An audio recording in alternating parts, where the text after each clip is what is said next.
The deeper and deeper I go, I find what it is I should know. 'Cause it's just a matter of time that you'll reawaken your mind. Oh, come with me, come to know and find out what is true. Then you'll know what's in store just for you. No more living a lie. I can look to the sky and say, I'm reawakening minds. Come to know and find out what is truth, yes. Then you'll know what's in store just for you. No more living a lie. I can look to the sky and say, I'm reawakening minds. Happy Holy Day, Moors. Welcome to House of Reawakening Minds. House of Reawakening Minds exists to provide for the exploration and practice of spirituality in an enlightened community dedicated to honoring the myriad of sacred pathways to the universal creator. We are a holistic center for spiritual grounding, free thought, self-discovery, and Moorish science, an awakening experience for all ages. Tonight, I'm pleased to present to you our National Grand Sheik Taj Tarik Bey, as he, along with I, present the planned Dead Fruit Harvest U.S. Corporation Wars Tax Acts. Actually, it's going to be a contemporary conversation, synoptic conversation about colonial occupation, social and economic poisons. We're going to look at and consider some of the unchecked, multifaceted role, cause, and effect, theft, and misprision aspects of color of law, like encroachment, genocide, art of war, sleeping and naive targets, groomed in apathy and docility, who have been food for the interregnum beast. But before we begin, please be sure to like, share, and if you have not already done so, subscribe to our channel.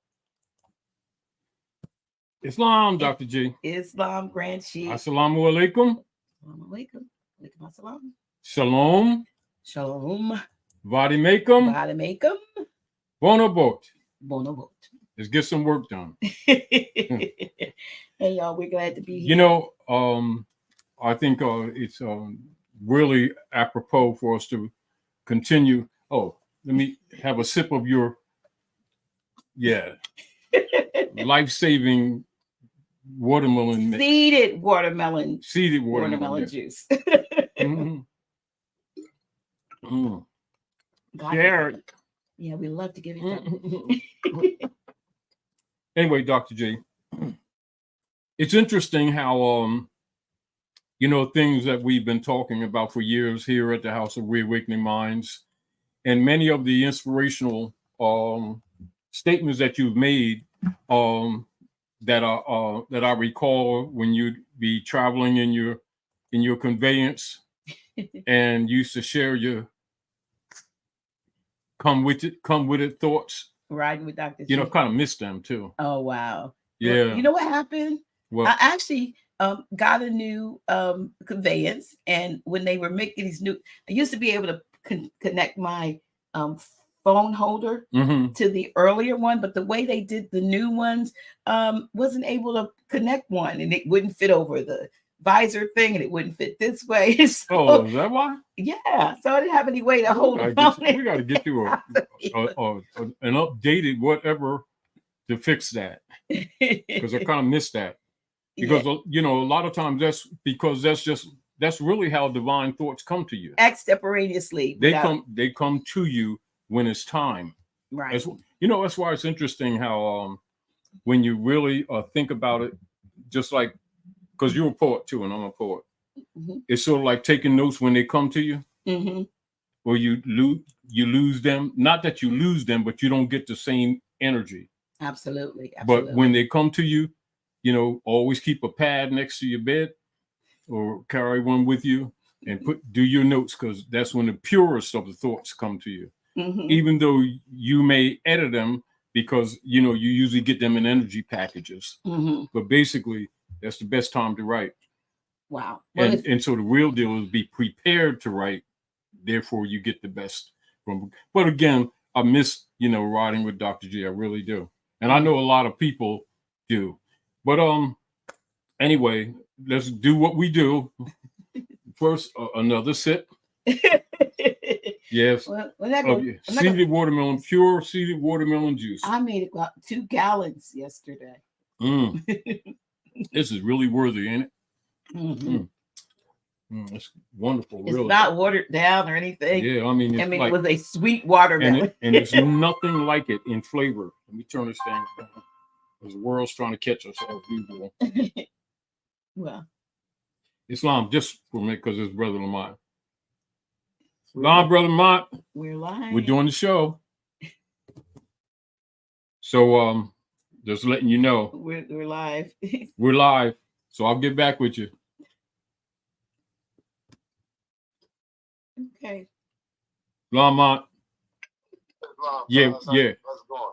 Yeah, we're doing the show, so I'll get back to you. Okay, I just real quick. I know you're about to do the show. No, we're we're online. It's just that I answered it because it was you. If it wasn't you, I wouldn't have answered it. Okay. Right on base.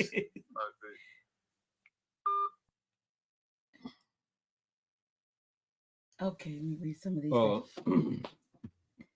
Anyway, so back to the work. Yeah. From a spiritual and ethereal, because that's more proper, because we know spiritual actually means breathing and breathing techniques. Right. So that's more associated with really the ancient principles of yoga disciplines. That's where really, when people say spirituality, that's where it really is, if you get the point. Now, of course, it aids in, modifying, or what you call mentally cleansing the cells to receive energy information. The energy packages that we call Intuit. It really prepares your body and your mind for your Intuit that's in nature. All right. And being aware of that makes one more cognate on how to exercise meditation, knowing how it works. And that it's not a belief. It has to do with your natural cognates in relationship to the energies of the universe. That's interesting that you mentioned meditation, just as before we get into what you're supposed to be talking about. But there was a brother that called, I want to say 2 days ago, and from Khalifa territory, and he asked if he could take a few moments of my time. I had never spoken to him before. He needed some spiritual guidance, and before I was getting ready to say, well, you call, I'm not sure that you called the right person for that. But then he explained what was going on, and I've gotten several calls over the years.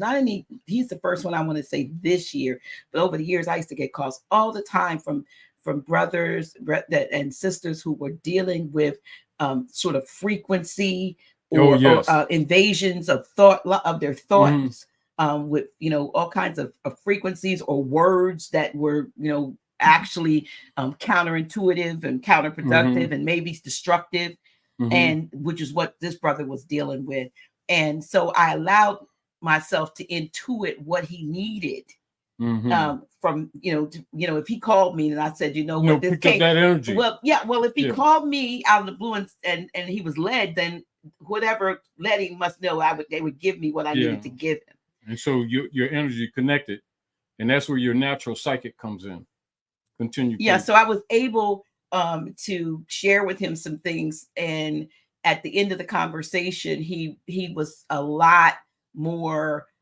He felt like he could go back and deal with the situation. And I even gave him some meditations and some affirmations that even sent him some of my Spotify playlists that I use for meditation and some other things. And then a song even popped on today, and I said that to him. So I trust and believe that whatever it is this brother needed, it was the Most High, it was the universal spirit that said, I'm going to send through this vessel what you need. You're not listening, because he couldn't hear it because of all the other noise. And we're getting a lot, which brings us to the fact that we're getting a lot of interference in our Oh, yeah. heads in this period of time that we're in. Yes. You know, people are hearing, Those are the psychic attacks. right. And a lot of people are becoming frustrated and feeling hopelessness and confusion and all of this stuff. So Deal with that, because, you know, that's an important aspect. That's an important aspect of the conversation, because one of the reasons why I pick some of these subjects, even though they're old subjects to us, if you get the point, is recognizing what the people are going through. And this where a cognizance of the spiritual warfare comes in, and it takes someone that has that nature, like yourself, to really address it, because you're addressing it with both intelligence, with knowledge, absent of an emotional, what you would call, you know, how like a lot of times when people have or recognize that they're under a psychic attack, and then you have, and I'm not knocking people, so I don't want people to misunderstand, where a lot of people who claim to be religious start giving them what you call routine, rote, soundbite statements, let us just pray type thing, without real substance. I'm not knocking that. I'm just saying that's a standard. And there's very little remedy or comfort in that, because it doesn't attach to the reality and of what's going on. And most of the time, when you see people address these things in the name of, you know, spirituality, most of them, and I'm not knocking them, so I'm gonna make this very clear, but I know by most of them being compromised or under the threat of being compromised, usually walk the safe table, because they don't want to rock the same system, because they know about it, that's attacking these people. This is one of the reasons why, while a lot of people that are in so-called religious leadership positions and social community leadership positions really avoid civics, because civics actually addresses the actual directions of those who are projecting the civic attacks. And they know that once you do that, they start doing things to you, which is why most of the time they deal with soundbite spiritual statements lacking real directive substance. So the divine, and I'm not saying it's just because, you know, we brothers and sisters and stuff, well, that's why the divine sent him to you. yeah. Because one thing, as we already know, even why we keep getting in and out of YouTube jail one way or another, is because we have honest conversations about what's really happening. And you know, when you stand for the truth for real, or if you're seeking the truth, you're going to get attacked. Yeah. The issue is, you know, it's important for us to prepare for it, knowing that it's coming. However, the other issue is to understand and comprehend that when you're not acting or responding to the truth of the negative, they're going to feed on you anyway.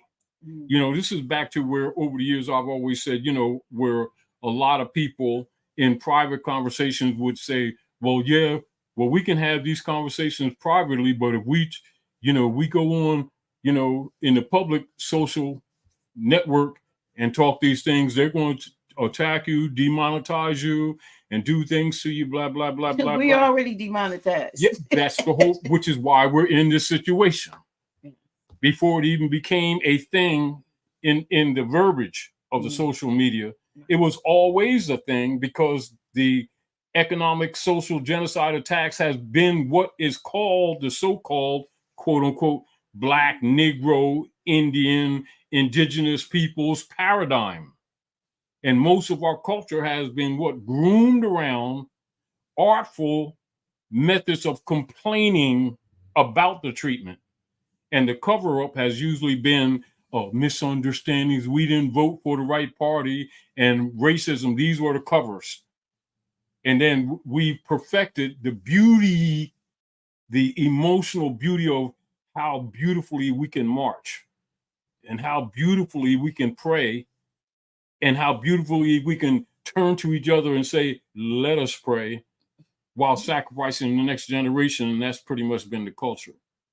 And then the reality of the sources of these psychic attacks in the civil realm, in the physical realm, known but comfortably always avoided because it brings more heat.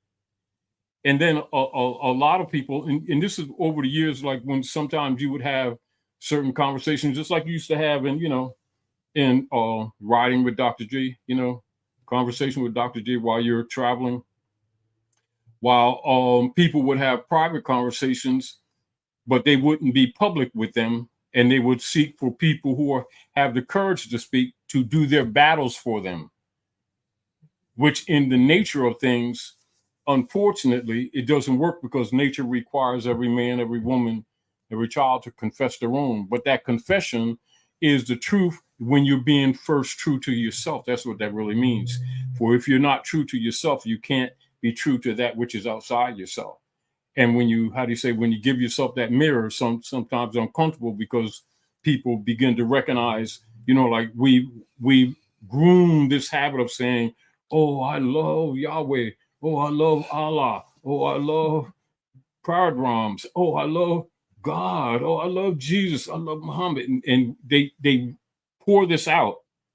And then, so the typical thing that comes out of people's mouths, the packaged sound bites is, I fear no one but Allah. I fear no one but God. My heart is with Jesus, everything, right? What would Jesus say? All those kind of statements. When the reality is, when put under pressure, you'll see most of them same people will fold as soon as Rome comes at them, fires them from a job, threatens to fire them, has an IRS audit, raises taxes on their property, denies their 501c3 quote unquote implied tax benefit, or threatens or garnishes their what they think is their so-called bank account, all predicated on them having or claiming to have authority on the being and on the contracts signed by the being, relegated to the corporate states, of which they allege that the people are citizen parties to. So I just wanted to mention that. So I'm, glad that the divine sent the brother to you. Yeah, and I hope, and I hope for the best for him. I do. Yeah, I also had another look. So we just do a catch up on some of the calls. Mm-hmm. Had a call from a sister who wanted. Sometimes I don't feel qualified to share what people tell me, because I'm not that involved with it. I hear what you're saying, but I don't have it in my being to be able to, to expound on it for anyone. But this particular sister was talking. Oh, okay. Here it is. Yeah. She was sent me some stuff on maxims of law and whatever, but she was dealing with a situation where, and I think other people have had this happen, where her property, her domicile was stolen. Mm-hmm. It was paid for. It showed up zero. Now paid attention. It was settled. Yes. It didn't show anything in the tax records or anything, but they took it. And they said that they had given her some type of summons or something to come to court, and she didn't come to court. But the house they claimed default. But the house was never. She hadn't missed any payments, whatever. No, and they took it. And, all right, now let's discuss this. But here's the thing: she found out that a lot of people, she's in Khalifa territory, are dealing with the same thing. Their properties are just being stolen from them. Yes. Now, quote unquote, I want you to don't leave this yet. Yeah. This is called, for you all who are listening, this is called, quote unquote, privateering. I repeat, the conversation that we're having right now, Dr. J, it's called. She said privateering. Turn that back. Remember I told you 7 or 8 years ago? Well, this is what she mentioned, that you said that, and she said in what she was dealing with, she said that Deutsche Bank played a part Now in stop. her, Let's explain. what you've been talking about. Now, what did I say about 7 years ago across the street? I said, watch Dusha Bank. Why? Do you recall when of course we talk so many things, but just off the top of your head, do you remember some of the things I mentioned when I said watch Dusha Bank and why I said that to you? Yeah. Because the mortgage-backed securities of the United States Corporation are funded or what you call housed in Germany. Now, the people who don't understand the geopolitics that we've been talking, right? Mm-hmm. Who think that the United States is a country, keep expecting the protections of constitutional and treaty principle by the people that have been posing themselves as your government. And notice how even when the conversation expands, people will emit from in their language, one, payments, right? Mm-hmm. The word payments and pay, the other money, right? Mm-hmm. The other deed, with the assumption that all of these things are involved because they're being presented in the argument in the matter when in fact none of them are. Therefore, the conversation is rooted in what? False foundation. But because it's constantly presented, the thought that you're being led to state things that, you know how they say, they are encouraging you to say things that they know neutralizes you. All right. Now, let's talk about this as we've talked, even when we're having our up close and personal over at the House of Reawakening Minds. And even some of the Fourth things. Friday this month, we want to see you all. Come on out. Say it again. Drop it right now. Fourth Friday. What are you talking about? September, so they'll know. Whatever that date is. I need to put something up. But yes, the fourth Friday, 6, 7. We will be having. Is that the 27th? Yes, a shared, advanced, instructing teacher who will be sharing important information with you that, of course, you already know. As soon as we go there on certain subject matters into what you would call workshop information, we all of a sudden have glitches. Right. So this is why we have up close and personal. But continue. Yeah, we do have with just a sidebar, we do have an awesome instructor that has been sharing with us on Fourth Fridays from the DC area. And it's a precursor to our full workshop that's going to be in June of 2025. It's called Private Lives, a how-to intensive. And if you want to get some pre-knowledge of what we're talking about living in the private, then you'll come to our Fourth Friday presentations, are up close and personal, and get. And this is what people need to understand. And you know how like some things aren't related in people's minds?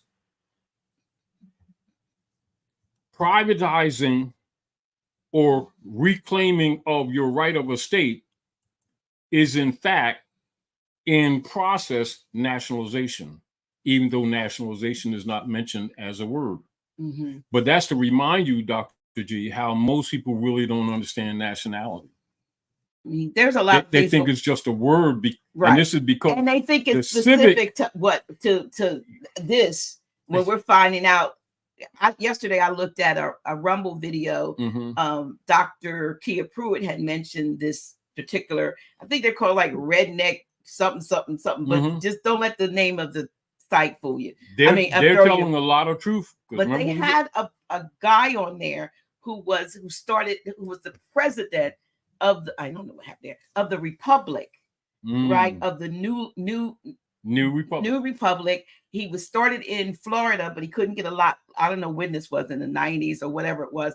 Anyway, he started in Florida, wasn't getting a lot of traction. In about 4 years that he moved to Alabama, and it took off. So they were doing so well that the retired generals caught wind of what he was doing. Mhm. The ones that we talk about Yes, that we recruited, and they wanted to use, they wanted him to keep doing what he was doing and to be a part of it. They ended up arresting him, not them, but the other folks. And they threatened him with life in prison. He ended up doing 10 years because he wouldn't capitulate to them. But now he's back out, and they've got governors in some of these states, but they're working simultaneously to the de facto government. They're not trying to, they're doing things in decency, that's like saying order. So it's interesting for us, I believe, to look at what's going on, because whatever new is coming, if we're somewhere in the background, we're not going to have a say in this. Exactly. Now let's clarify, and let's use and this moment governor a bay to intercheck. Isn't a bay we're supposed governor's a substitute bay. Okay, substitute bay. See, no, you got to remember substitute bay. Okay, that's why they'll tell you by definition bay means governor. Substitute bay. Okay. So if a governor is in place, that's that substitute in the bay, isn't it? All right. So if they have what currency in place, that's substitute for money. So substitute means counterfeit, doesn't it? Well, let's be clear on that. Yeah. Now, doesn't that harmonize with what Noble Drawley said? Noble Drawley said what?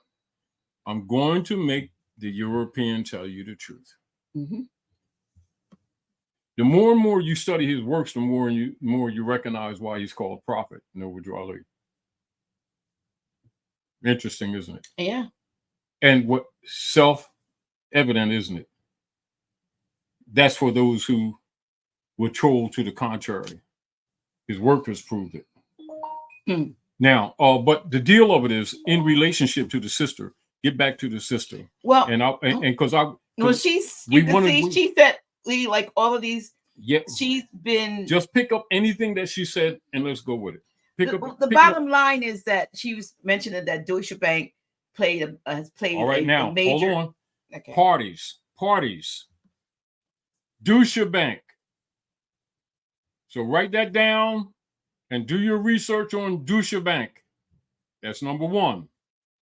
Number two, the mortgage securities that have been acquired under the United States Corporation Company occupying North America are housed in Germany, most in Deutsche Bank.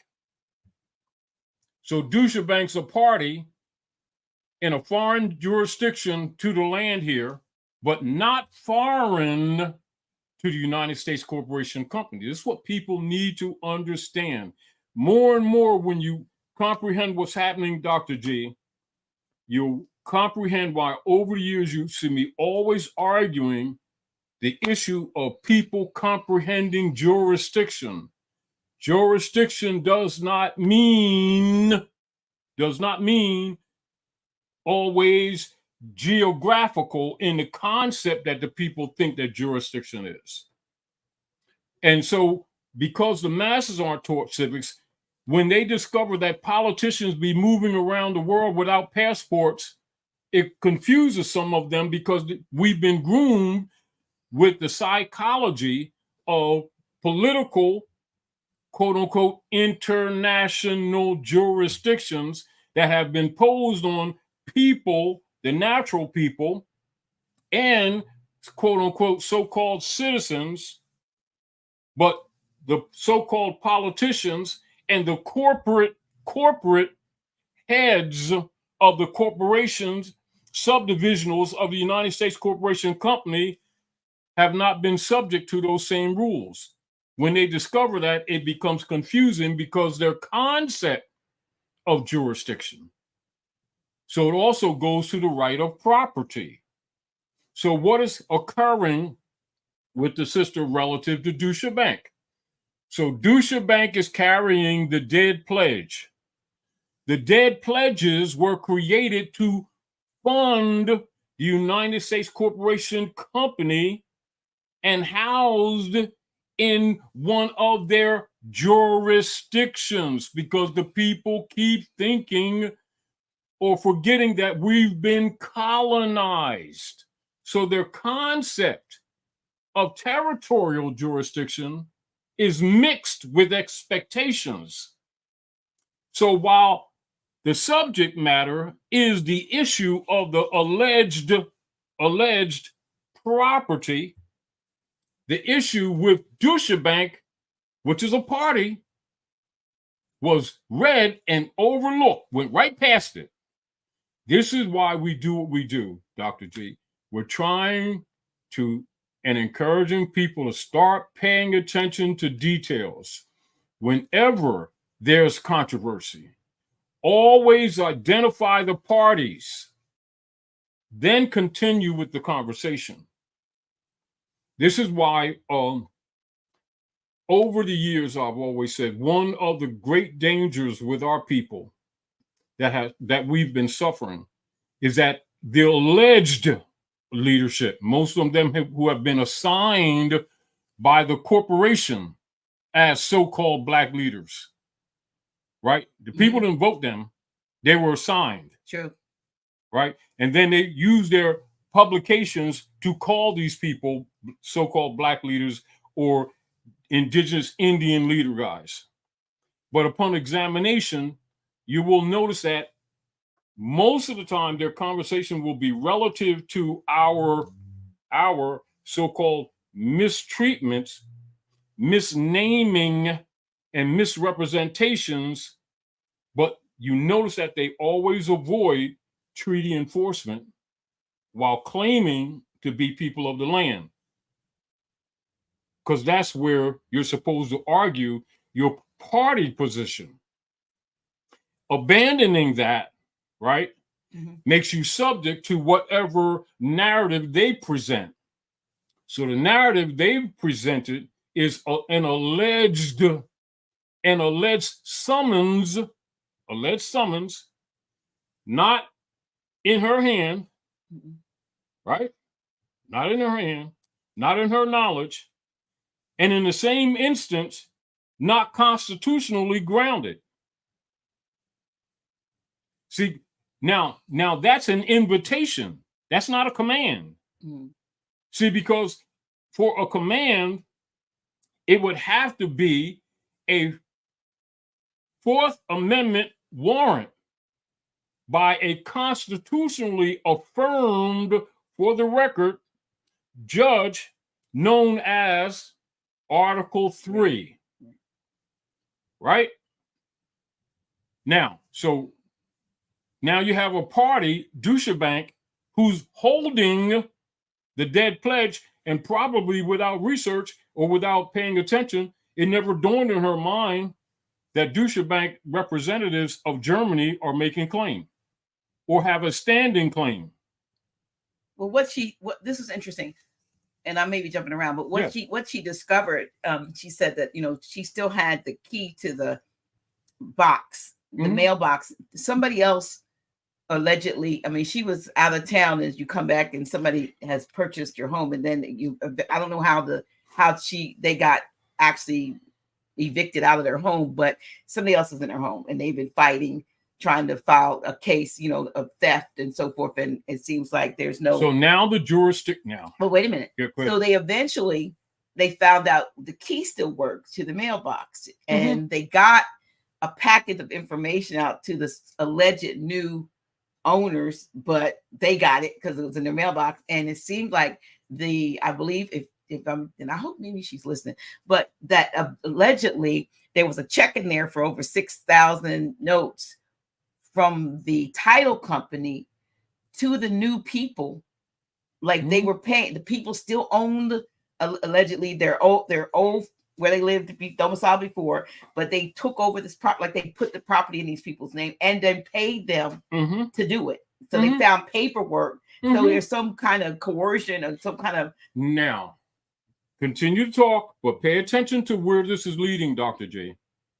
Fraud. So not only is it fraud, it indicates that these were not mistakes, that they're political constructs that already exist, that most people by virtue of their activities, aren't even aware that these type of things have been taking place constantly.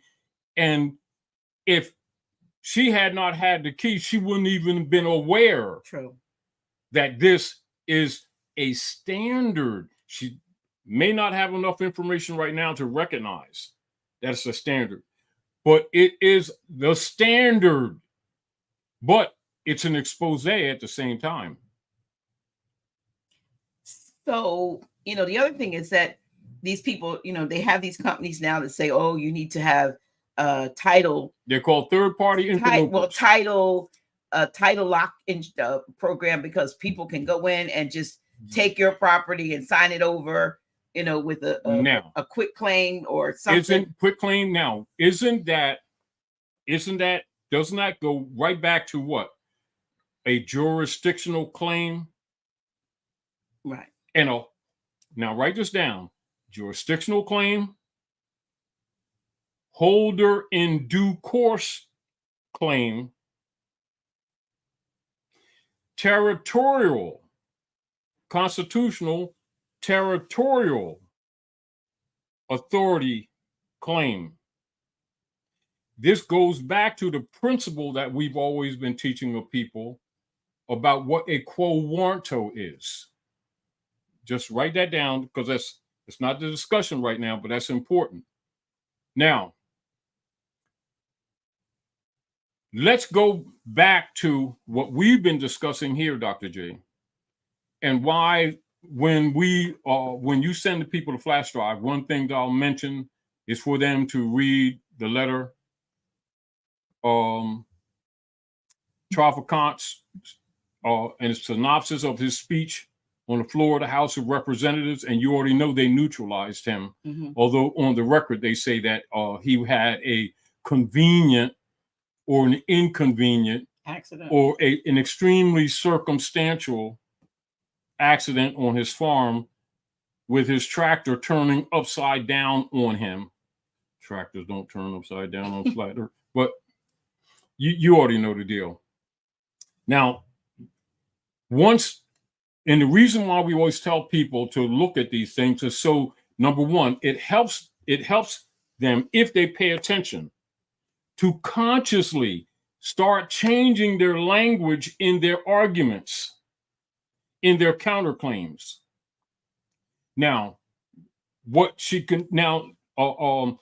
becomes clear here, Dr. J, is that morally and ethically, it's obvious that there's corruption, isn't it? Yes. It doesn't even take someone that understands or knows jurisprudence to recognize that there's a moral and ethical violation. Very clear, right? Without any what you call deep investigation, right? Another point. When she sought remedy by the same corporate entities, right, to correct an obvious corruption, right, and an obvious fraud, what is she 90% of the time going to run into? A denial or dismissal to be heard, which expands on the misestablished position that she's not making a counterclaim, because she's not being heard. Now, this is back to why I keep reminding people that the Circle, Church, and Chantry runs the court systems here in North America. So knowing that, you've got to look at what would your mind be in relationship to knowing that the court systems are compromised. They're not just corrupted, they're compromised. They're totally hijacked. That's called privateering. In relationship to me also mentioning Dr. G, when I always tell people to read the letter from Pope Francis' attorney, assistant, right, to Barack H. Obama with the civil orders. Mm-hmm. Now, the international genocide violations that are mentioned within that correspondence has to do with what? The privateering that I've mentioned over and over again. This is a privateering action. Now, suggestive, if the sister's listening, go back to your flash drive, read the letter from Pope Francis via the attorney in assistance for the Pope Francis to Barack H. Obama in relationship to the command for them to cease and desist. And that's the Bar Association. These privateering activities, which she's suffering right now. And even when we mentioned the motu proprio, Dr. J, of 2013, right? Mm-hmm. What did Pope Francis, in the main body of the conversation in the motu proprio, was that the doctrine of discovery was being dissolved. Am I correct? Mm-hmm. So that means, so we're talking contemporary. Right. We're talking 2013. Now, pay attention to this also, Dr. J. Notice that all of the social, political, and economic anomalies and distortions and corruptions and disorders that have been taking place since that time to the day. By the day, some by the hour, meaning constant disruptions and confusions, economic bubbles, cover-ups of economic bubbles, distortion with the bank systems, glitches in people's so-called accounts, and they've accelerated so much so that daily a new so-called banking or social political anomaly is taking place, including the expansions of the endless wars activities. Now, hold this issue because this is important, Dr. G, because this is related, right? So let's talk in general about the war, about the dead fruit. This claim that we're just mentioning right now, Dr. G, that's part of what the dead fruit harvest is. That is part of the dead fruit. What they've done, and we're talking about all political bodies operating in the Western Hemisphere and in what they call the collective so-called G7. These are those. That means it's worldwide. It's not just here. Mm-hmm. Although a lot of it is run from here, it is manifesting around the world. This is one of the motivations why nations are dumping U.S. Treasury bonds to save their corporate entities while this situation, economic around the world, is being controlled demolition. People who are caught in this process, the things that we've been telling people for decades, right, Mm-hmm. are in the trap. That's the dead fruit. That's what's happening. Now, so we're identifying what's happening to bring competence to a counterclaim, or what you call an adverse claim, for her and anyone in the situation. Pay attention to the parties and pay attention to this. Now, look. Let's see what we got here. Now, those of you who already know, for years we've been telling people the United States is a corporation, not a country.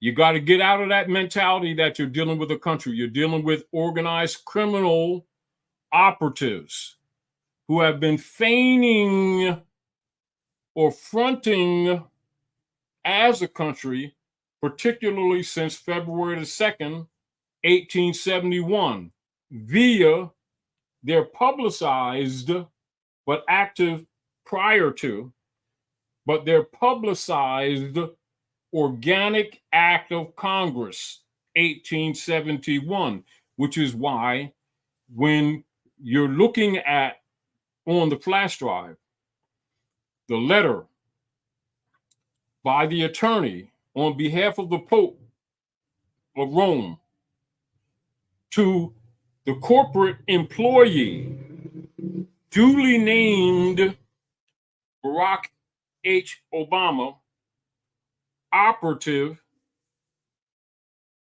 as a foreign diplomat, because that's what it is. It's not offensive to him because he knows it, right? Mhm. He tried to imply it to the people, but you know he can only go but so far. Foreign diplomat operating on the land, civil jurisdiction. And they were declared that these things would cease, right? Over the years, we've been telling people, so we're talking motive, Dr. G. Put the property in trust, make right of claim on it, and nationalize. Why? Because all of these things are held in feudal, fiduciary trusts as surety for the United States Corporation Company. Now you get into the birth certificates, the marriage certificates that have been denied by the nations. They wouldn't buy them anymore. And this is where this all comes in too. But we have to recognize this supersedes those activities. They only represent what you would say the last 20, 25 years consciousness of most people who found it out and have been going through different methods to try to make right of claim of their estates. It's called reversion of estate that we've been arguing forever, right? Mm-hmm. So what are we trying to do in our present conversation? Bring life back to someone who has recognized that they have been harvested under the dead fruit operations by the beast. The beast missionary work is to do what? To gain jurisdiction over the whole world. That's the political agenda. I just named it. Some people who have an idea of what they're looking at, but not totally clear, have been making statements like white supremacy, white privilege. These are statements that they're made. All of them are not proper. White privilege. These are statements that are made to identify some of the injury. All right. Mm-hmm. But they're improper. Those are controlled narratives. Right. What you're dealing with is unum sanctum conquest operations with the political determination established with accelerated operations of assumed capitulation of the peoples. Now they're harvesting. They are politically harvesting right now. This is a perfect example of it. Now, so the beings need to comprehend what's happening to them. And they need to be cognizant of the feeders. And now the surface appearance would be, quote unquote, debt satisfaction, and thus right of claim. And the right of claim being abridged by, quote unquote, vague parties who appear to have been authorized by members of the corporate state subsidiary to the United States Corporation Company. Now we're getting down to details of start identifying the parties. So now we know who were with the last registry, the United States corporation company owners. See how all of this stuff is coming right back, Dr. J? I'm presenting to you different things that we've talked about over the years. Now, so what we're presenting right now is one, move away from claim that the debt was settled, because it wasn't. So knowing that no debt can be paid with a fiat currency. These are established, write these down, these are established. So we have to establish rules of the game so that we can get close to what we need to be doing, right? Mhm. So right now we're talking partially workshop, though that's not the mission. But it's important to address what we're discussing, the dead fruit. How do we raise the dead? So what we have to do is, you can't raise the dead if the dead don't know that they're dead. Now, there's a level of consciousness with the being in that presentment. There's a level of consciousness. Well, she's done a lot of research. Yeah, there's a level of consciousness. Now, so how can we bring from the civiliter mortuus? Because remember, the being must have the capacity to own property. Because remember, slaves can't own property. So nom de guerre are created for the legal processes of denying right of claim to targeted beings. That the being come to the point of recognizing that one is a target and begins to speak up. One seeks remedy, right? So one's looking for due course, what is called due process. But upon instituting or initiating due process is denied because the being, not because, but the circumstance exists that the being's not aware that the court system is run from Fleet Street, England. The mentality is, quote unquote, quote unquote, with most people, my councilwoman, my councilman, my mayor, my governor of, quote unquote, my state. Never assuming that all of that's wrong. Now, so I want to interject. I wanted to ask, even with all that you're saying, and I hear you, we hear you. We're talking things need to be corrected. Right, but the fact, continue. Shouldn't we go further than this? Yeah, we're going. Yes. Well, here's what I want to make with regard to even obtaining a mortgage or dead pledge. The fact that we know that the funds to satisfy it are taken out of the Sister QV Trust. The Sister QV Trust, and then there's a double bookkeeping system, bookkeeping system, one where it's already been satisfied, and one where they're now let's identify while we're moving. They're getting these gifts. Let's keep people abreast while we're moving. Okay. Parties. The one held in wardship, assuming that they're buying or selling. The one holding forfeitureship, who's aware that the being who made the dead pledge transaction was not informed that it's dead pledge. So that's what? That already established non-informed, misrepresented, exposed, non-disclosed. Mm-hmm. So now we got that. Right. Now, the reason why I'm saying that is continue. Couldn't that in and of itself, when one has knowledge of that, become the argument for dismissal of any Of claims course. of needing to course. satisfy anything when it was? Of course. Okay. Now, let's hold on. What is one of the most important things that Noble Drawley mentioned to the Aboriginal people, i.e. the Moors of the North, in relationship to their communications with the corporate state, etc., in relationship to general communications? What did he say?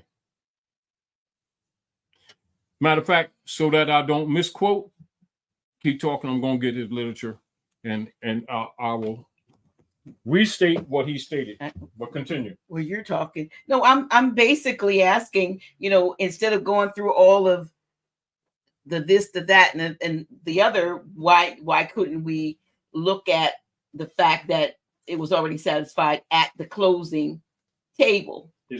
Even when the signature was obtained, the signature is an application, and your signature in an application is their access into your Sister QV trust account. Yes.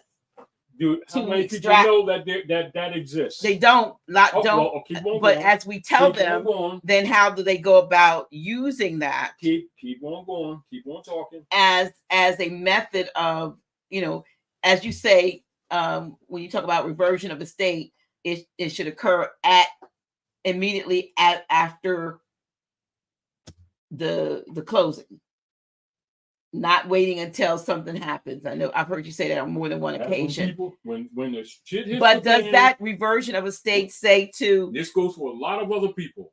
Okay. The shit has hit the fan. People got what? Polka dot wallpaper. It's dried up, and the house is funky. And now we're trying to deal with it. Right. However, this is broad-based. Okay. All right. This is broad-based, meaning that she ain't the only one. It's a lot. Because remember, we've been telling people that they're going to do what? Liquidate people's estates to save themselves. So if you're not ready or you're not willing to fight for your estate, they're going to do what? Destroy a lot of families in the process of the collapse. Why have we been talking as we've been talking, Dr. G?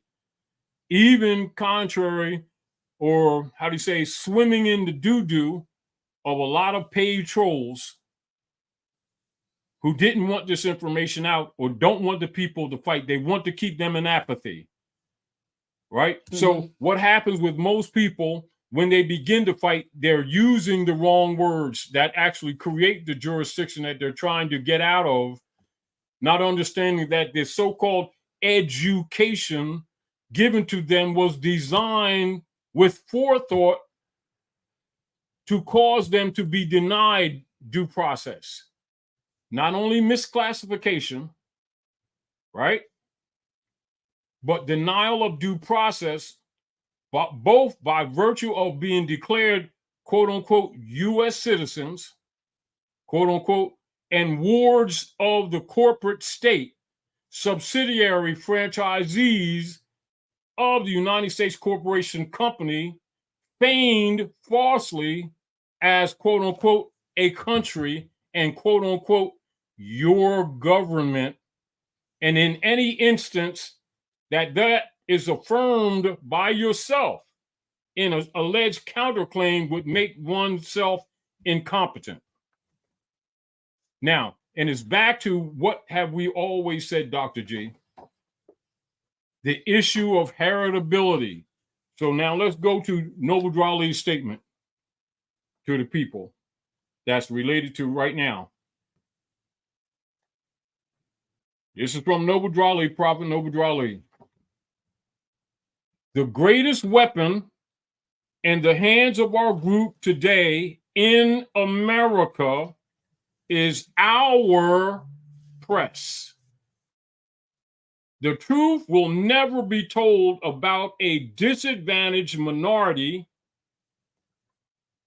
by the general press of any country, whether that minority be racial, political, or religious, unless we express ourselves through papers of our own The truth about us will not be told. Our papers are our only hope of shoveling ourselves out from under the avalanche of lies that are annually let loose upon us. A strong free press is the best possible safeguard of the liberties in general, promotion and defense of the interests of a strong free people. Noble Drawley. Now, over the years, what have we been saying to the people constantly in relationship to enforcing the Constitution for the United States in preservation of our right of estate? We encourage people around the land to do what? Establish their own press and keep constant record of communications with the names of the persons representing themselves as alleged government officials and publish it at every meeting, just like you would do minutes, notes, and publicize it and fund your own press. What do they do when they make claims on these people's estates? 9 times out of 10, you can find a note that they will put in the local newspaper to make a claim. Even if it's in small print, whether it's a so-called tax sale or tax lien sale, in order to do what? To publish, to slander the people upon whose property they're making a claim. And if you do research, you'll probably find it. Now, the point that I'm making is, I'm not critiquing that we failed, because we have, yes, we have, to carry out what Noble Drawley said. What I'm identifying is that these things have been addressed decades ago. This was one of the main remedies. So now, this is another reason why over the years, Dr. G, for the last 40 years, about 40, close to 40 years, that when I became a mayor, elected a mayor of the Eastern Territories for the Order of the Great Seal, that we had our own paper, just that you read from the Moroccan Star. Mm-hmm. Our correspondences were maintained in that. But it's the same principle. Now, the deal of it is, it's another reason why, keep in mind, in the operations of government in general, publication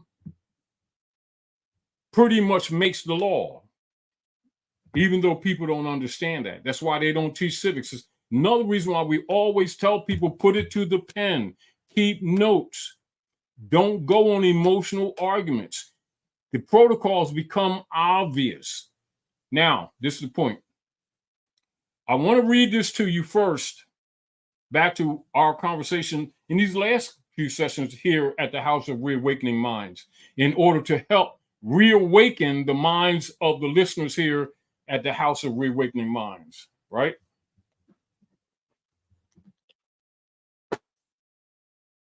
The anti-constitutional Congress, de facto, of the United States Corporation Company owners passed for themselves on October the 3rd, 1917, what they deemed as the War Revenue Act, quote unquote, the War Revenue Act. That de facto activities and act was invoked. The following unconstitutional activities. That act, known as the War Revenue Act, expanded and increase their already misrepresented, quote unquote, income tax, extortion operations against the organic peoples of the land, i.e., the true Americans. See Webster's Dictionary, 1828. And against the designated corporate U.S. citizens, and that was done to fund and to support their quote unquote privateering activities for their wars, not war, wars operations that you know today as quote unquote the continuous endless wars. That's also mentioned by Dwight D. Eisenhower in 54, i.e., when he warned the people about the congressional, industrial, military complex. The power root of those operations is the War Revenue Act,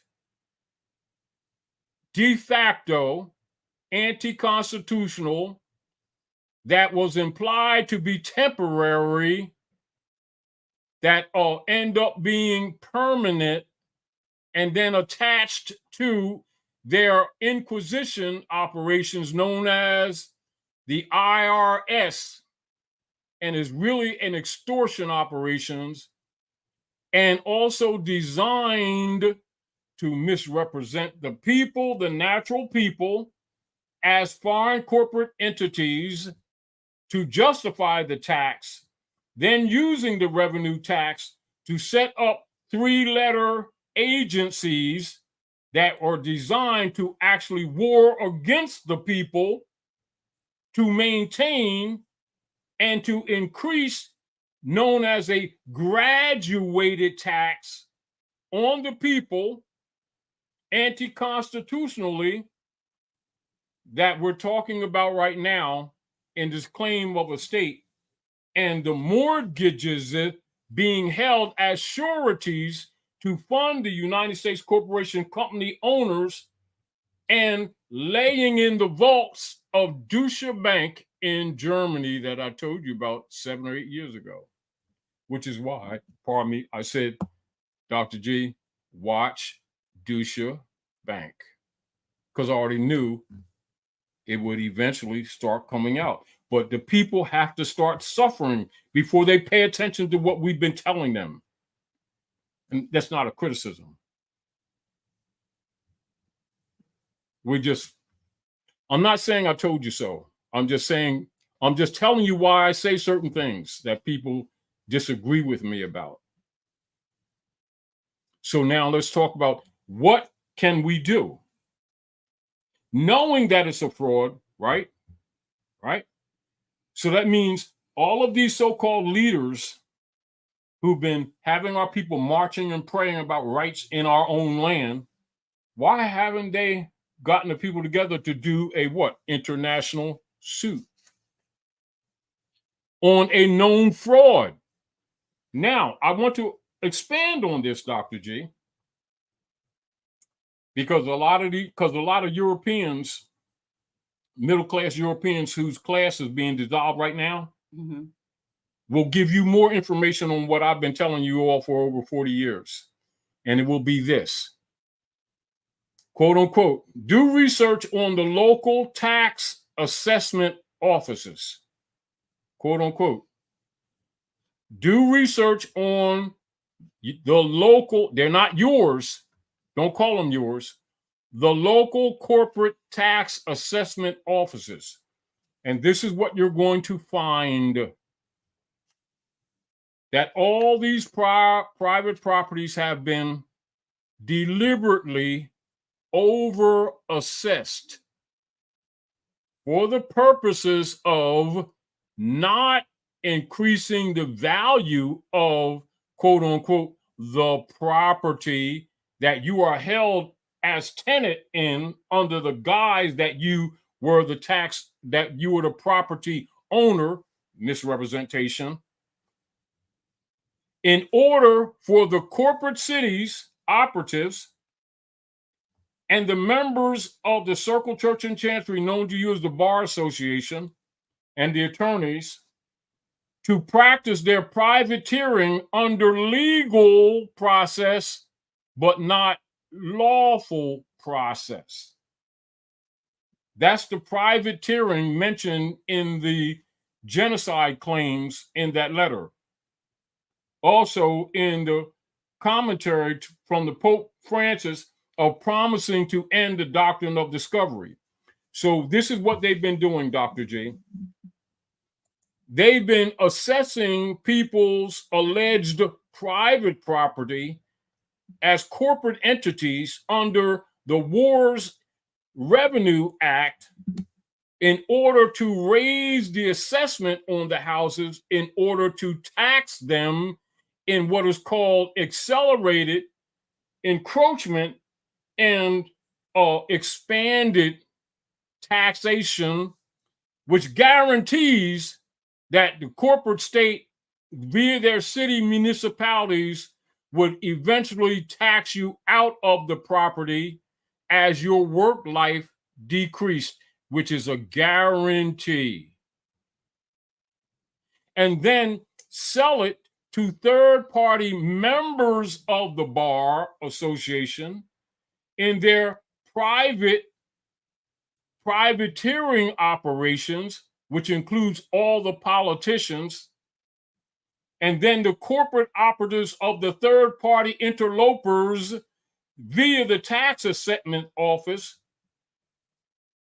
would transfer the jurisdiction of the titles of the deeds to the Bar Association via England and then housed in Germany. That's their feedback loop.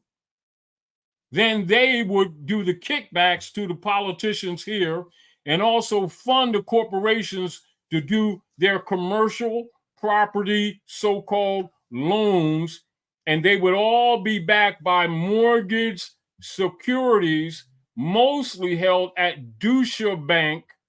And this is what you're dealing with for starters, sister, and many others are. So this is where our conversations should be, because they're doing what? Liquidating your estates to save themselves. Another thing Interjection is Dr. that, you know, and that a lot of folks don't know that if you do undergo a foreclosure and they take your property and you've been in your property, first of all, we're not even dealing with the fact that it was satisfied at the closing table, but say you've been in your property for 10, 15 years and you've been paying or whatever for what we were sending in, whatever you want. The donus. You were the donus. You were sending a gift. Not told what the donus is Right. in the contract. Right. Remember, this is what they do. Because we got to keep this and keep your thoughts. Right. I'll hold it. They were not told at the alleged closing that the donus, which is included in the language of the contract, was a gift. That's non-disclosure, isn't it? Absolutely. All right. They were implied that the deed was a title of ownership, which it is not. It is a tenant's sharecropping agreement. That's non-disclosure, isn't it? Isn't it? Oh, hold on.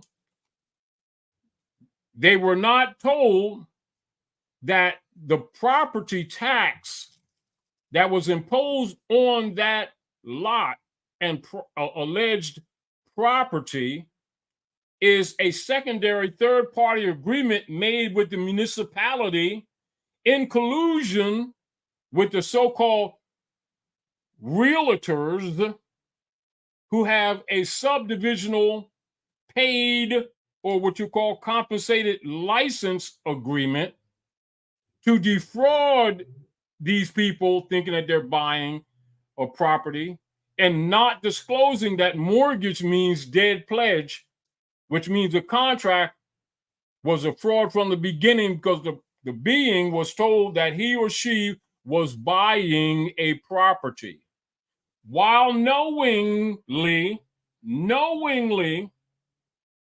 through their Bureau of Vital Statistics, usually held in the local city hall, has a marriage certificate and birth certificate connection that ties them to a 12 divided district for the Internal Revenue Services under the Unum Sanctum operations as human chattel property to fund the United States corporation company that's also claiming authority and jurisdiction over said persons and not disclosing that to them, and then attaching also the Social Security number, which is known as a QSIP number, which is read on the Social Security. That was one of the last pledges of the bodies, the dead bodies, politically dead, not physically dead, to fund again the privateering, human trafficking corporate entity known as the United States Corporation Company, falsely, continuously being presented as, quote unquote, a country, knowingly, and tied to the Sister QV Trust operations run by the Pope of Rome and the entire clergy of the entire bishopric of these people claim to be reverends and preachers in collusion with other preachers who don't use that title, known as municipal employees, who are taxing their sheeple without their knowledge, deceiving them to think that they own property, which they are disallowed, then renting vehicles to them,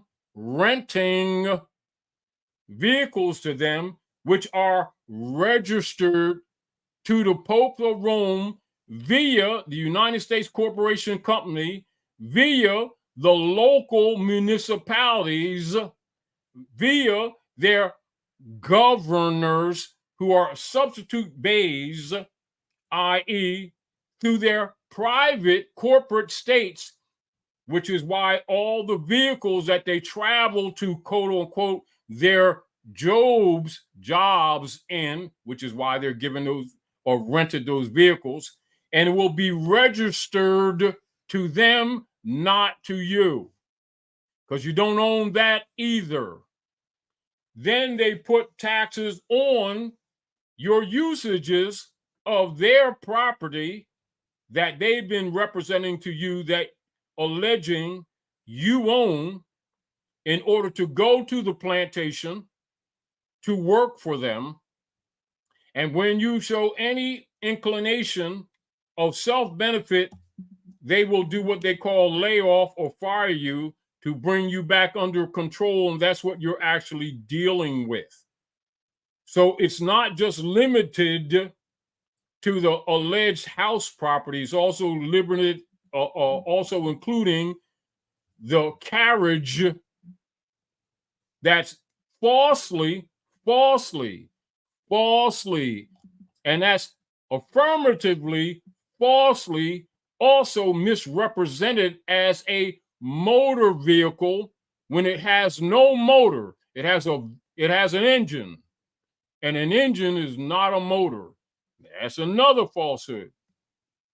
And then they misclassify it too, and then tax you for doing commercial business in private alleged property, which includes the Revenue Act of War against you, the people, which would be included in the Trading with the Enemies Act, same year, 1917, pardon me. Now continue, Dr. G. That's just interjections. That's just getting started. That's where your arguments should be. Continue. I was supposed to hold my thought all that time. Oh, well, No, stop. I'm just do what you do best. Don't, please don't. What I was saying to y'all was that if you are one that has experienced a quote unquote foreclosure of your property, you've been paying for you've been giving the donors on that property for a period of time or whatever. Once they call themselves selling it at a sheriff's sale, there is normally an overage that's left over from say the value of the property was you owed 100 so-called owed. Just let me say it. They say you owe 100,000. They sell it for it's worth 200,000. They get they take all that. They take all of that. Whatever over. But you only owed allegedly say 100,000. So there's 100,000 overage. Unless you know that you can get that, there's normally a time limit. Depends on which they conveniently don't notify you. Which they don't tell you. Whatever jurisdiction you're in, they have their various time limits, and they'll have normally in the state office a unclaimed funds or unclaimed property section that you can literally go and check out to see if in fact there's something that's owed to you. Sometimes it's bank accounts or so forth that people have forgotten about, but sometimes it is the difference between what the property sold for and what you actually owed on it. And you have a right to go after that. Now they have companies that try to do it for you and take 30, 40, 50% for finding it for you, but you can do that yourself. Part of the game, isn't it? Yeah, everything now it's called privateering. That's part of the privateering setup. Continue, Dr. J. Everything has a racket. Everything's attached. But what happens is it's when you know. They say when you know, you know. And a lot of times, and if you don't, you don't. And a lot of us are in we don't. But as we bring this information or enlightenment to you, then if it's something that affects you or someone that's close to you, then it makes sense to go and investigate and see. I take that and still go after the non pro tunk now for then and deal with what I was saying earlier was this fact that if we deal with the fact that at that table they took, it wasn't like you weren't defrauding them if you knew going in that they want to take this fiat or the whatever the payment was, so-called payment, from your own account, which is what they don't disclose to you. So that in and of itself bears, in my opinion, you're correct. It's a fraudulent situation. Not your opinion. You've been establishing facts, Dr. J. Right. Well, so it's not opinion. That's established breach. Right. Of the contract. Of contract. And with the exactly. Yeah. So you have a right based on that. Everyone has now. A right that's just a piece. Yeah, now let's look at this. Let's look at this, Dr. J. Let me because you're gonna run. Yeah, go ahead. While I have the floor, I want to I always try to come to you all with some things resources that I have come across that I find to be very helpful. Some of these I have mentioned before, but some things that will help you. Two books written by the same brother. And I heard somebody say in there, you're a slave or something. This one is I don't know if you can see it. Brother JLL. It's called Land of the Free, Home of the Slave. Some of you probably have it. I don't know if I can get it there. By Jaleel Bey. Shout out to the brother for giving, for doing the work, and even very first giving paying homage to our Grand Sheik Taj Tarik Bey. He calls him the grandfather of us all. Without his commitment and loyalty, to the he first one he gives you, and he doesn't even know him, but we're grateful for you for this. This is a really good book to help you with the information that you'll need to be able to free yourself from the slave. Then this one by him too, Forbidden Civics. It's a large book, as you can see in to this one, but this book is a groundbreaking treatise to forbidden civics, and it has a lot of information in it that I believe will prove helpful. Another, and I've talked about these a couple of years ago, at least one of them, but even this particular book has a lot of scripture and so forth in it. However, when you look into what they're operating, they operate under ecclesiastical law. They use the Bible. They've even declared the Bible as I forgot what they declared it, but they use it as their canons. That they use when they doing what they do to us. So you got to know some stuff. This one is called, this by Peter. It's called Straight, Narrow is the Gate, and Straight is the Way, the Salvation of America. And the second book, which I talked about last year, was Occupation of Planet Earth, a Liberation Manual by Peter.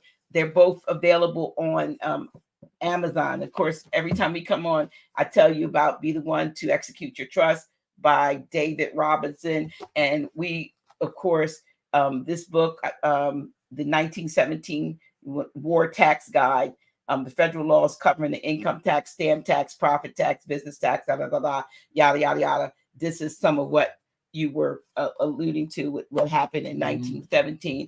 And all of James Lee's books, this one particularly I have in my hand, Nothing is True, Everything is a Lie.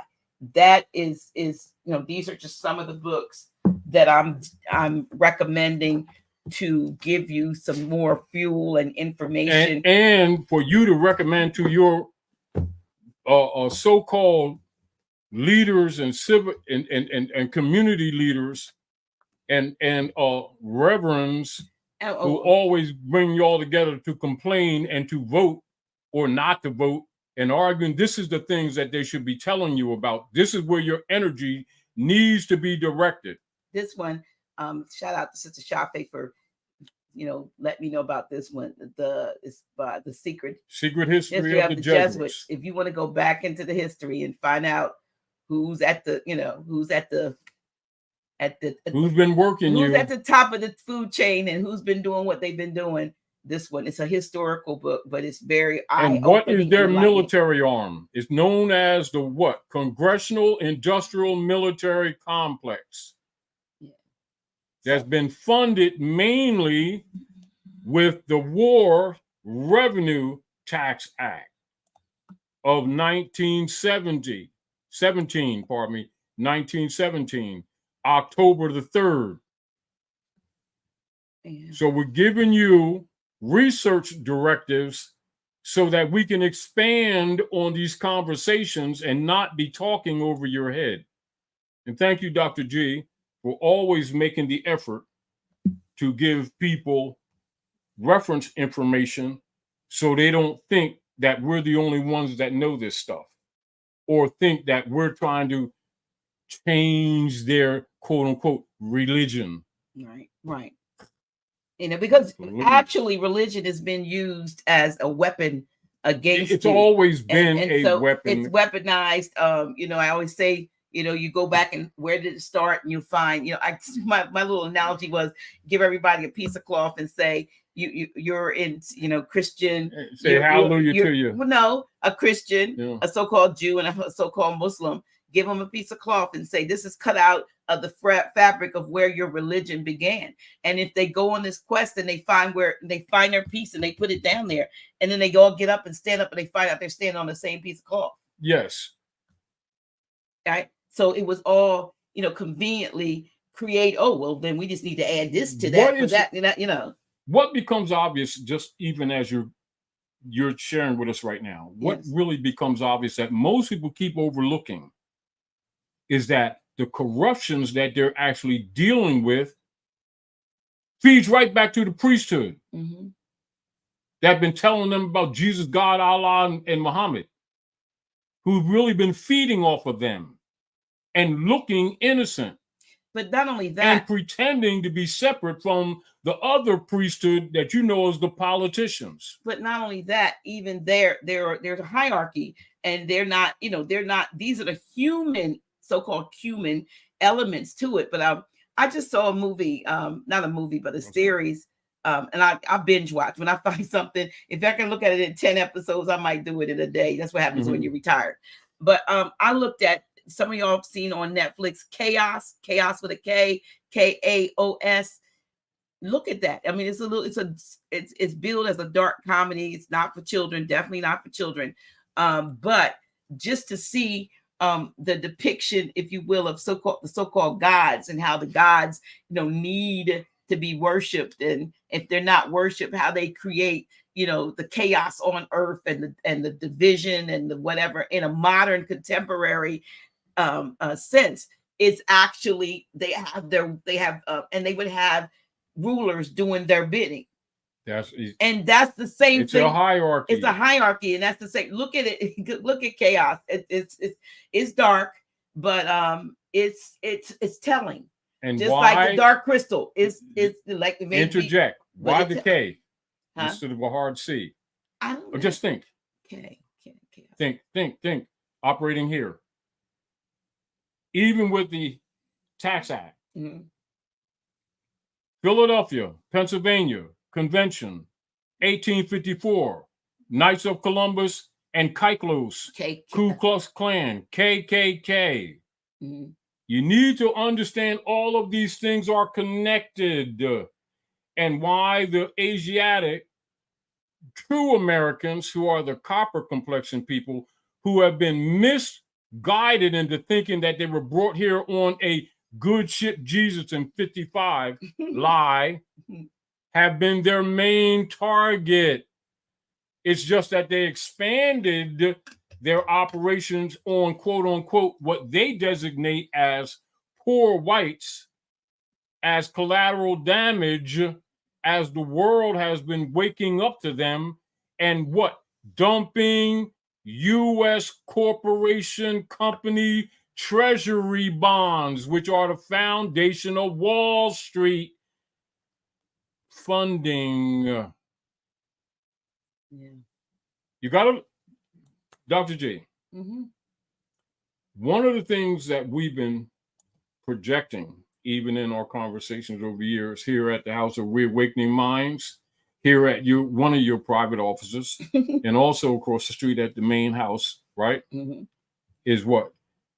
There's a lot of things that we can discuss. When it really boils down, almost all of these things are inclusive in the fundamentals that we've been teaching over the years.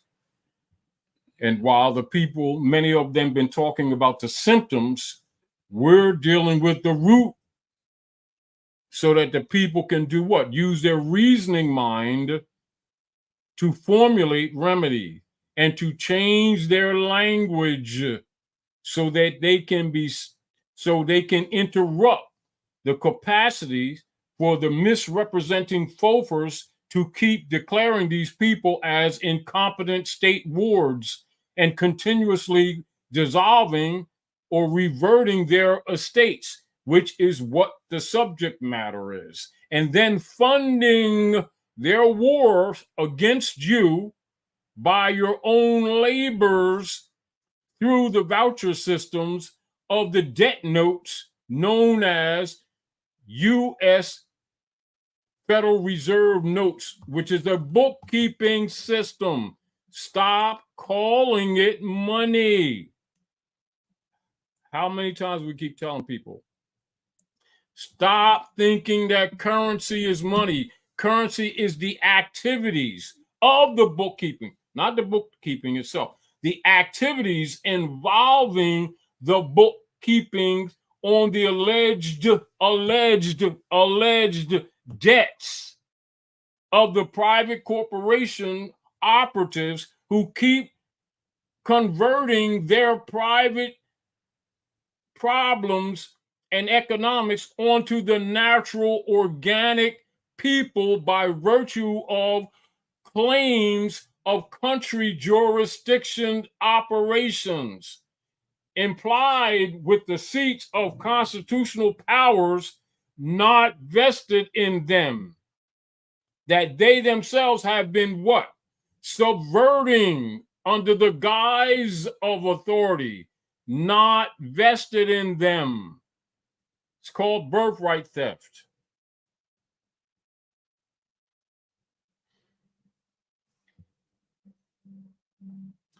How many times we keep telling people, stop calling fiat money and stop saying that fiat is not the real money. It in other words, like or saying that there's no money. The fiat is not the money. Never call it money. Call it what it is. It's private commercial paper established by a de facto body of corrupt cabal feigning as government and country. That is wordy. That's how you have to refer to them. This is what it is. They encourage us to make statements that they create that actually colors us, that actually protects them. As soon as we keep on saying payment, and as soon as we keep calling their private commercial paper money, we've neutralized our arguments. So whenever you say it, always qualify it, even though it's wordy. That's why they keep promoting abbreviation. It's not by accident. It's to encourage us to keep neutralizing our arguments. When we have an argument, we neutralize them ourselves. Because what occurs when you neutralize your own argument is called contradiction, and thus incompetent by legal process. And thus they're claiming forfeitureship through the wardship of assumed jurisdiction, assuming that you assume that they're your government, and that's the establishment of the foreign jurisdiction. It's called assumed jurisdiction of an incompetent heir. Look at this. What if you sell the property to avoid foreclosure? Say it again. What if you sell the property to avoid foreclosure? Because you can't remember, the sell is, we got to start qualifying everything that we keep saying. Because you're not selling anything, you're transferring corporate stewardship. That's what's happening. In other words, you have a sharecropper making an agreement with someone else who wants to sharecrop.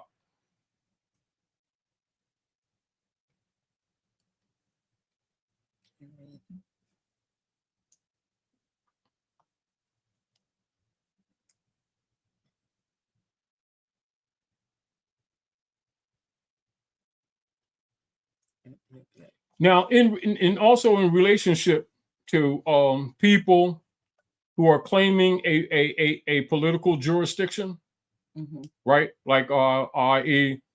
Moors Science Temple of America, right?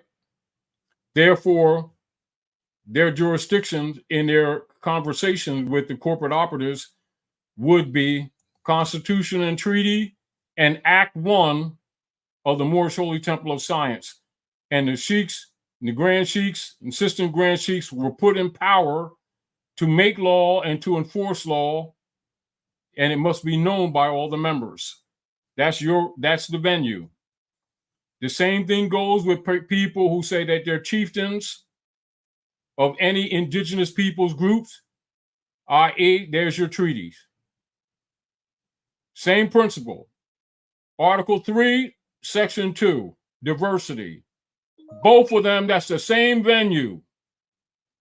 Why is it that they keep talking about their claims or to the land and then keep denying or avoiding the platform that already existed for them to make the arguments? Isn't that interesting? There's another reason why we're showing you these things, so you can recognize where your problems, those problems imposed upon you have their root, so that they don't get you or encourage you to waste your energy on quote unquote race arguments and color arguments when you're dealing with color of law and de facto government. That's what you're dealing with. We're identifying the enemy. What you do with it is on you. But you're not going to continue to say that you have not been told. Because you've been told this for decades. Excuse the motorcycles outside. But, Dr. G, I'm not frustrated by it because I already, because I'm a warrior. But these so-called leaders that keep on talking about who these people are, and then they don't never make the estate argument. Why? It's easier to talk racism. and it's easier to play the controlled narrative of white and black people.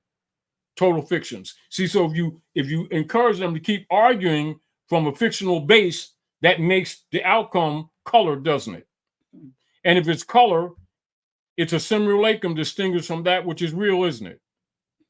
Isn't it? Mm-hmm. Again, why they don't teach civics. Why? Because it exposes both the occupiers and those who are directly or indirectly working to maintain the management of the occupation while pretending to help the people.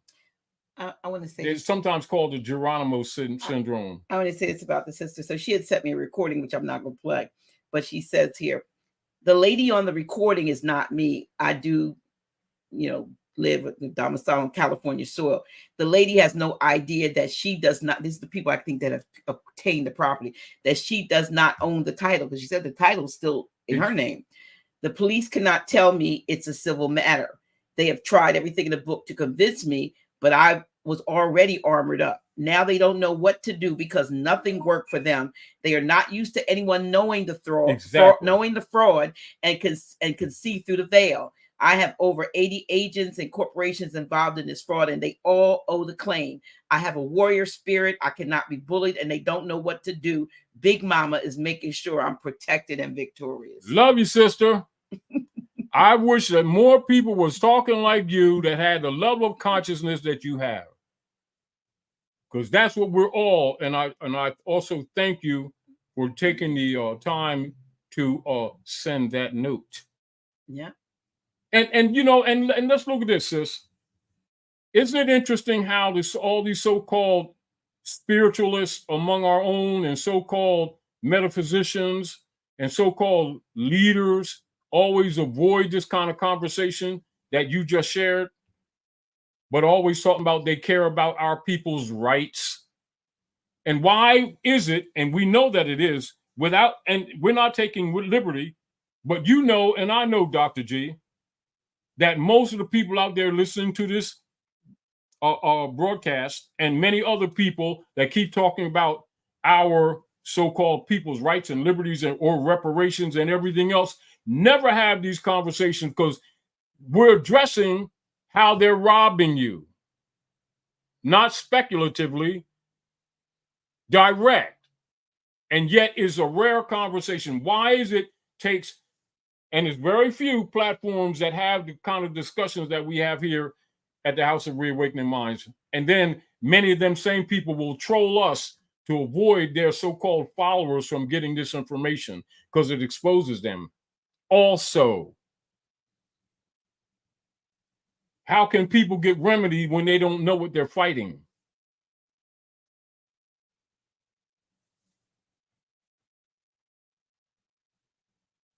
So when consciousness arrives, the language changes with the consciousness.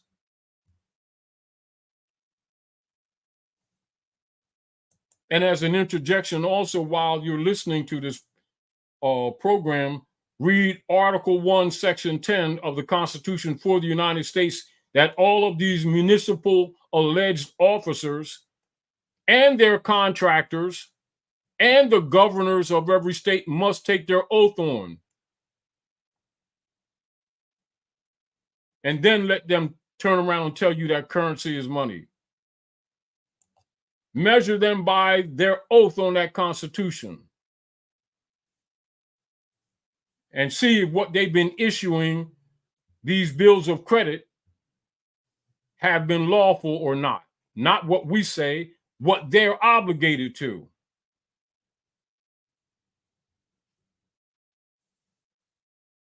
Yield the floor, Dr. G. You will yield the floor now. Anyway. Roll. Because, it's like this, Dr. G. Put it this way. We're expandedly and extremely and continuously redundant. But I'm also not justifying, just expressing the need for the redundancy. Because people have been told. whether they've been listening is what we need to kind of address, and trust that some will start listening. Yeah, there's a lot of information swirling around these days, and people don't know, it's everything from the reset to the Jasera and the Sarah to this crazy behind, and that's a diversion, selection and all of the other things that are going on, and the fact that people are suffering and struggling, and they're going to suffer and struggle until, see, this is the issue. Okay. So let's go back to even one of their ninth praetor for the operations here, who did a lot of the work on converting our estates into the corporate states. His name is George Washington. Mm-hmm. And what is one of the statements that was made by George Washington that applies today in relationship to these reversions of estate by the corporate operatives of the privateering corporate operatives and owners of the United States Corporation Company? He said, and it's not exact words, but they're along this lines: one of the most dangerous things that has been occurring, or that is operative with the people, and but is also remedial or remedy for the people, is civic knowledge. And the lack of civic instruction, and in his words, so-called civic education, is one of the most damaging situations among the people, and their lack of civic knowledge is part of why they're being economically destroyed. And he also implied that that's the remedy. Even back then, even though he was one of the corporate operatives, while Ben was absent from the meetings before that time, with the signing of the treaties of 1787, and also dealing with the ordinance of 1787, with the obligations of these same people that overthrew the Republic in order to establish their privateering activities, which is what we're discussing subcategorically right now, is the privateering operations of the Circle, Church, and Chancery, converting the estates of the people to the corporate United States company owners. That's what we're discussing. And this is another reason why the dead pledges are housed at Germany. Deutsche Bank. 7 years ago, Dr. G, across the street. Yeah, you were talking about. Because I knew it was coming. See, it's sort of like, Dr. G, part of our suffering is our lessons too. So if the people aren't willing to fight for their rights, do they think they're going to hire somebody else to do it for them? When the people that they hire are at the foundation of the conversion of their estates and they don't know it. The very people they've been running to, both alleged spiritually and politically for remedy, are the colluders that have been converting your estate. Not in association with, they are the colluders. In other words, what you've been having is local Negro and Indian meetings to discuss with the Foxes about the problems that we're having at the hen house. And then hiring them by application to have discussion for reparations. That's what's happening. And it's only because they don't understand what they're dealing with. This is why we're pointing these things out to you, so you understand you're having discussions with the fox. You need to counter the fox. Not talking about whether you're going to have roasted or fried chicken. Chickens. Chickens come home to roost. And you're going to have to change the roosters who've been running the pen. But that's your choice to do.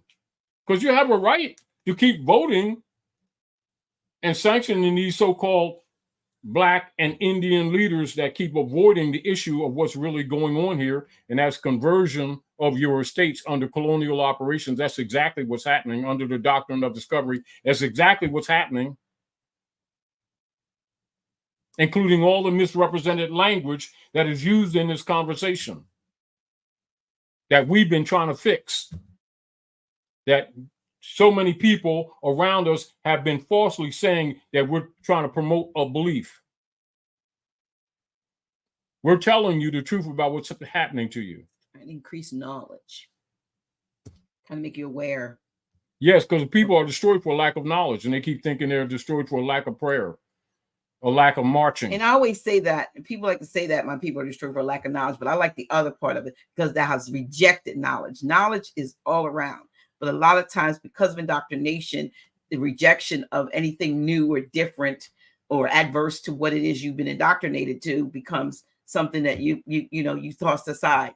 It doesn't compute, and that's the problem. And they bank on that. They know that's how we've been wired. We need to rewire, unplug from this system and allow yourself to be reset.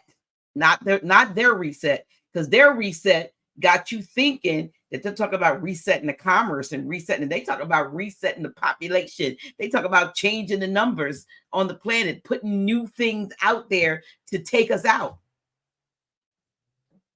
And also you got to keep in mind when the de facto Congress was having conversations about the Revenue Act, this is in relationship to their act of 1916 with the so-called income tax and the misrepresentation of the income tax and misrepresenting natural living, breathing people as foreign peoples operating in a foreign court or port, which is their port. And this is where you get your admiralty operations. And because they're not really the people of the land, they're claiming what? Under the alleged Holy See, they change the SEE to SEA and then deal with jurisdiction of the seas, admiralty law, and logically, you or me or any living being, i.e. 9 times out of 10, that's lost in the middle of the ocean, you can pretty much kind of almost take the liberty to say they probably won't make it to shore. Mm-hmm. Between the sharks and the barracudas and the distance and the waves, 9 times out of 10, they won't make it to shore. Therefore, they can be comfortably declared as lost at sea. And their estates being claimed, which is what's been going on under ecclesiastical law. This is the foundation of the doctrine of discovery that's operating now and currently. No, it's not a treaty. Somebody asked, is it a treaty? It's the doctrine of discovery is the tributary operations of the unum sanctum operations of the popes of Rome against the Moors, which is collectively the Asiatic African peoples and their descendants. That's what that is called, also known as tributary operations of the Christian Crusades. That has nothing to do with religion in the concept that you've been told. It has to do with the hybrid Europeans and their missionary work to conquer the world. Has nothing to do with racism and what color you are in the concepts that they've been presenting to you. It has to do with conquest, military conquests. Religion is used to hide the intentions. Are we clear? Because it diverts people's thought processes into arguments of morality that aren't at all involved at all. Never was, but has been presented as a modifier, a mental modifier for the targeted persons. And we're talking natural persons, not corporate persons, although they're classified as corporate. Quote unquote, corporate, root word, corpse. That's the dead. And they've been harvesting, and they're accelerating the harvesting of the dead fruit, which is actually human beings.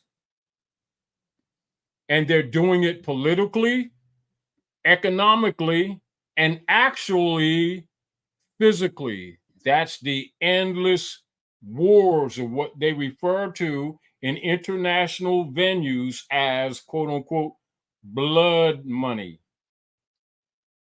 Now, when people get into the mentality of making a moral argument and expecting them to move on it, it may be morally correct.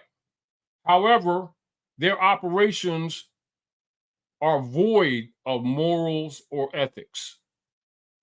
You need to recognize that.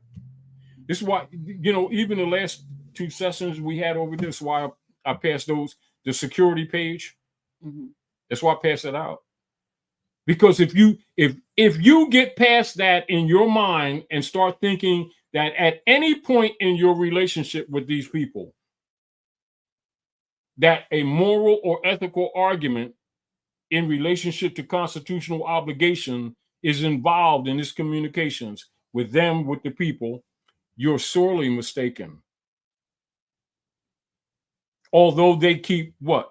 Promoting that they are going to make America great again, or that they are going to fix. And they always name their operations after a president. They'll call it, well, whoever's name it is, nomics. Oh, yeah, like Reaganomics. And yeah, all that. Always. Mm-hmm. They're dealing with what? Economics, echo, and they're dealing with what? It's a weapon. And yet everything that they claim to fix always does what? By design, put the people deeper in debt, and then they use that claim of debt to claim the people's estate. And then they always promise to fix what they themselves have created. Broken. And yeah, they've created it. They created that, so they could. Now, the emotional arguments of the party politics is to play the operations of war, right? Good cop, bad cop. And it's constant. They never even change it. Why? Because it's worked on an apathetic and naive people who keep believing that these people are that's possessive, government. And what are governments for? To protect the birthrights and unalienable rights of the people. And you've accepted what?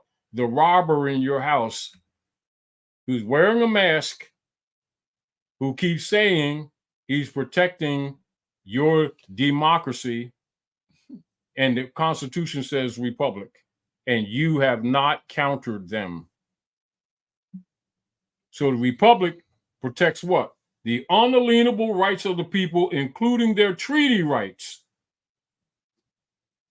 And what do people keep on doing? Arguing the Whiggamore Party argument of, quote unquote, our democracy, which means they've agreed to the cabal operations of the Organic Act of Congress, 1871, supported by the War Revenues Act and all divisional operations of accelerated taxation, which is what? A weapon for birthright conversion and estate conversion, including, keep this in mind, remember this, Dr. G, when did they convert that right title that you just mentioned earlier onto mortgages and deeds? 1913 on Jekyll Island. And people keep talking about, as I've been saying for decades, Dr. G, they keep arguing money. The argument is the state. They're not allowed to have money. And then they keep arguing money. And they're not allowed to have money. And then they keep arguing money. Then they keep arguing that they paid, which makes them a liar. And is used against them. They don't know that. That's why we keep telling people, stop saying I paid. You didn't. Doesn't mean what your intentions were, is that you were deceived with their own private commercial paper, which is a transfer of bookkeeping on your labor output energies. That's what it is. And I know it's wordy, but you got to start telling the truth to have a legitimate argument that demonstrates a level of competence of what you're talking about. Over the years, haven't we been saying, Dr. G, there's a distinction between allodial title and deeds, and you've got to remember 1913, as the people started waking up, they started talking about whether or not the gold and the silver argument, haven't they? Mm-hmm. And everybody keeps avoiding what? The allodial title. That's the title that you mentioned, Dr. G. Why don't they have a subcategory telling people about allodial title? Because that's what the argument is. You have no right of property unless it's allodial property title, not mortgages and deeds. Mortgages and deeds are what? Debt-based sharecropping agreements to which you are a sharecropping tenant. It's what it is.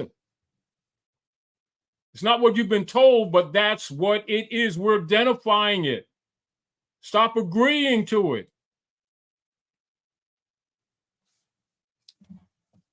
They said that the Trading with the Enemy Act was the greatest transfer of wealth in history when they. And then supported by what? The war revenue tax, which supports it. See, that's the enforcement arm. Mm-hmm. To what? To extort from the people here and abroad. That's why you have the endless wars. You see, what I'm saying, Dr. G, is how these things tie together, and people who know these things are avoiding this conversation with the people. They keep leaning on the emotional argument of quote unquote racism and the abuses of indigenous people, and not telling the people the truth on the tools that are being used. We're discussing the tools. There's a whole section here, look. Good. Action for Actions for reversion, yeah. Y'all need to get this, yeah. Yes. Narrows the gate and straight is the way, the salvation of America. How many decades have we been talking about people reversion of a state? An action, yeah. Yeah. So they have it happen. That's the conversation that all of their so-called marching and praying leaders should be first teaching their people what they're dealing with, and then march and pray. And I guarantee you won't have time for marching and praying. You will redirect your activities. But see, people who don't understand how the tools are used, thinking that if they're sitting around having meetings, discussing the racism and marching and praying, they think they're doing something because everybody's making all these glorious, beautiful race arguments, when this is what's happening to them. Yeah. That's where their conversation should be. But I'm also grateful and respectful too, Dr. G, that people, intelligent people, have done what? Picked up the argument and put it to the pens. Right. And like I said, this one, those two books have a lot of biblical reference, but you got to realize that that's what they're dealing with, ecclesiastical law, when they're doing. But they need to get out of the idea. Get out of the idea of moral and ethical God concepts that they put on it. Exactly. Yeah. You're dealing with traditions and customs and demonology. So, well, we are in our what time's up? Oh, well, it is what it is. It is what it But, is, y'all. I'm going to say this again, Dr. J, and I can't say this enough.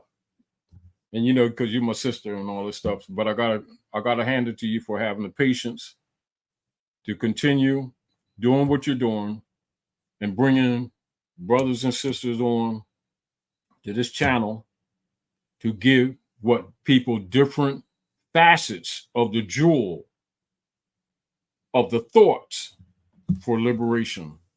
And I thank you. And I thank you for that. I thank And I'm gonna you give you a hand for your consistency of being a part of House of Reawakening Minds. Those be like, oh, you have him on. I don't have him here as a guest. Grand Sheik is part of House of Reawakening Minds. So we just happen on the first and third Fridays to be sitting here together. I came from behind the camera and now sit here with him. And sometimes I say something and sometimes I don't say as much. But being here, I got my Tuesday night show. A lot. I got my Tuesday show. Speaking of which, y'all on here, tune in Tuesday night. I'm going to do a different kind of show. I have a guest coming on. You know, it's going to be a metaphysical show. I have actually a one of our born in Mexico brethren that's coming and who's deeply metaphysical. And he's going to be my guest. And so I'm excited about that on Tuesday. Can I interject this? Certainly. And this is what we got to also start saying. We've got to start saying it so that the hybrids lose the power of the narrative. Mm-hmm. We have an American from Mexico territory coming here on the House of Reawakening Minds. Tuesday night. So we've got to, whenever we have any of the brothers and sisters from the South Gate coming on, always mention that they're American first, then they're territorial nationality. So we have Americans, not Mexican Americans, American from Mexico territory, speaking to the family. Right on, good brother. So looking forward to that. Tune in Tuesday night, 8 p.m. right here on this channel. And those of you who can come out and be with us on the fourth Friday, which I believe is the 27th. I'm not sure. My calendar's still on April. I'm changing the date. But whatever the fourth Friday is, the days of 6, 13, 7, 10. Yeah, I think that's going to be the 27th. 7 p.m. We open the doors at 6:30. But before that, we'll be back one more time in 2 weeks to chat with you on the topic. We hope will. I trust that we've done some good to help the people. Well, remember, the help is us helping each other. Right. So we must get the people encouraged to take responsibility of right of self. That's called birthright. Yep. And get some of them books, get some knowledge, increase your knowledge. In other words, stop study, transferring your energy notes for expensive sneakers. Buy quality without advertising other people's names for free, and start investing in your private home libraries. If you're not willing to do it for yourself, do it for your children. Give them a chance. I yield the floor. All right, y'all. We out of here. We thank you. Islam. Islam. Assalamu alaikum. Shalom. Vadi mekum. Bon abort. Okay. We out of here.